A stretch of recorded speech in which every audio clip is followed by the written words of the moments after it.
السلام علیکم. احمد افشل یوټیوب چینل ته په خیر راغلی. دوستانو، شارجې پولیس یو ډیر مهم خبر خپل اوسیدونکو لپاره وړاندې کړ.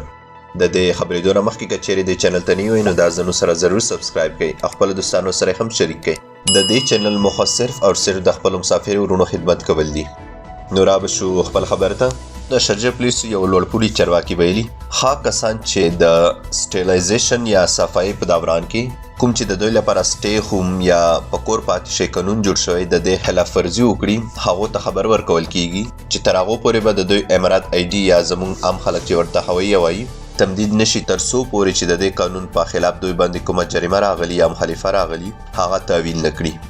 شارجه پولیسو د کرونا وایرس د مخنیوي په خاطر سټریلایزیشن پروګرام په جریان کې سټی ہوم یا کور پاتې شي قانون اعلان وکړ. د دې په بنیاد په شارجه کې 120 ګزمې وګمارل شوې، خو د دې باوجود ډېر پیاده ګرځونکو او موټر چلونکو د دې قانون خلاف ورزي وکړه.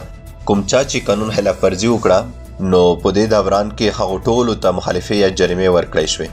دوستانو، هغه څوک چې په موټرونو کې و هغه د موټر نمبر پلیټ په واسطه جریمه کړی شول او کوم څوک چې پیاده و هغه د اماراتس آی ډي او یا هویه په ترو جریمه کړی شول.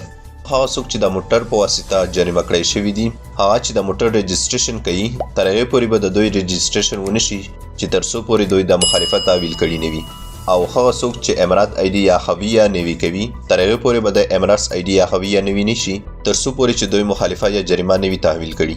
د دې جریمې اندازه د متحده عرب اماراتو د کابینې د پریکړې له مخې ټاکل شوې ده.